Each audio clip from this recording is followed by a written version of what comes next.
Hello again, Conte. As promised, here's the method I found to farm endgame decorations and weapons without hunting a single monster. The story of how I found it is honestly quite interesting, but I'll save that for another longer video, just to keep this one concise. YouTube tends to spread longer videos more, so if you appreciate the no fluff approach, consider liking the video to offset the algorithm. Timestamp should be included for easy navigation.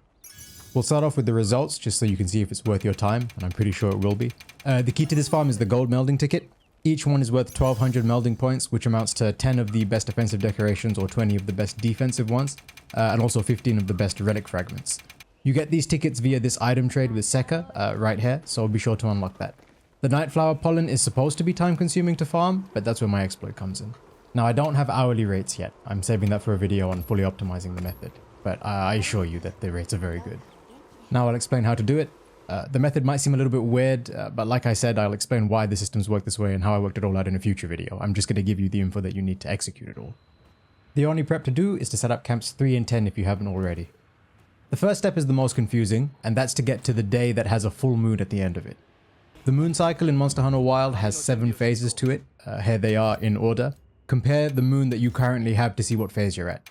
We have to farm on a night with a full moon, but for reasons I won't go into here, we have to start in the daytime of that day. The easiest way to check your moon is just rest at the Windswept Plains base camp for nighttime plenty, and then to just run out where I'm showing you and peek over the mountain. After a minute or 2 passes, you'll be able to see the moon. In this example, I'm at phase 2 out of 7, so I will rest 4 times to reach phase 6 that night, and then I will rest until daytime the next day to reach the day of the full moon. So that is 4 nights and 1 day rest. And the rest is trivial. You start up your evening's Plains quest. I use a Leviathan's Temper because that shows up near the top for me, but there's a 1-star quest that works just as well. Then you warp to Camp 10 and you head to the area that I'm showing you now.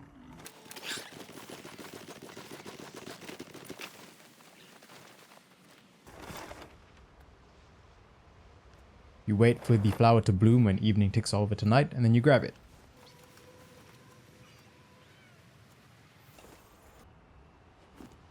Then warp to Camp 3.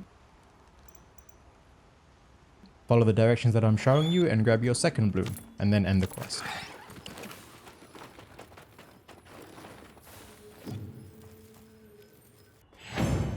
Keep repeating this cycle, restarting the quest and gathering the 2 blooms until the full moon day ends and they stop spawning.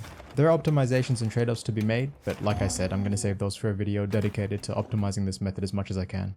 Now once the full moon day ends, you can immediately rest to nighttime 6 times in a row and then once to daytime, and then just get straight back into it if you want. Or you can trade your blooms in for golden melding tickets, using the rest at the campsite to reset the trades. Then you trade your tickets for endgame decorations and relic weapons, and you enjoy your loot.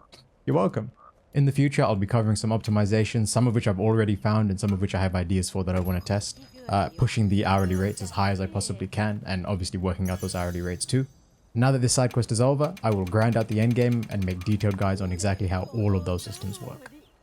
I kept the main content of this guide under 2.5 minutes, which means the algorithmic lords aren't going to look fondly upon it, so again, please consider doing things and pressing the buttons if you'd be so kind. Liking the video makes a shocking amount of difference, and look, I get it, I don't really subscribe to many channels either, but if one of my many Monster Hunter World guides helped you out, or what you've seen here seems intriguing, then, please consider it. It'll give me the motivation to keep covering wilds. Okay, enough begging. Take it easy. Bye-bye.